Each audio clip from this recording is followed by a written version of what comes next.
Let's say you're walking across the landscape in northern Kenya. The ground is littered with fragmented stones.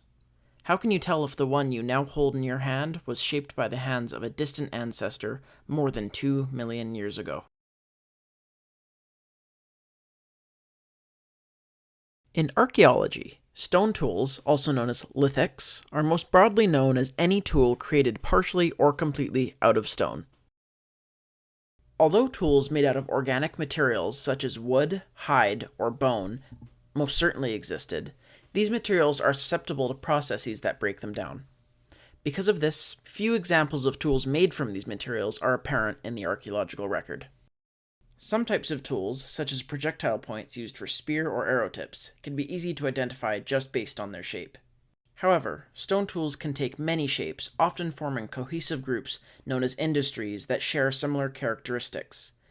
Two examples of industries include flaked stone tools and ground stone tools. Despite the many different types, there are some features that allow an individual to identify whether any stone has been manipulated by a human at some point, no matter the industry to which it belongs. The Oldowan stone tool industry is the earliest recognized industry of stone tools. Oldowan stone tools are named after Olduvai Gorge in modern-day Tanzania, where some of these earliest examples of stone tools were found.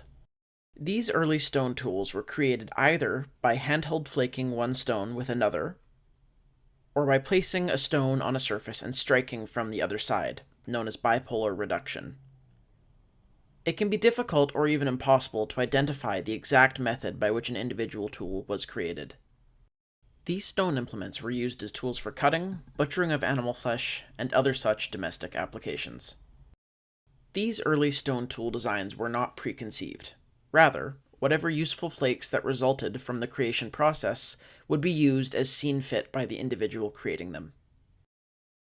Many of the features used to identify Oldowan stone tools can be extrapolated to any part of the globe where stone tools are evident, and therefore be used to identify them.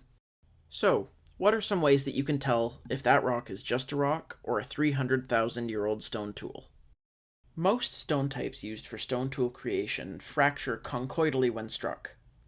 Conchoidal fracture refers to the tendency of brittle, fine-grained, or acrystalline stone, often the types used for stone tools, to fracture smoothly in a cone shape from the point of impact, allowing the resulting flakes to be used as sharp-edged tools. Deliberate, pinpoint, accurate lithic reduction by use of a hammerstone can be observed through a striking platform with a subsequent bulb of percussion. The spot where a hammerstone struck a core, known as the striking platform, can often be identified by tracing back fissures in the stone right above the bulb of percussion.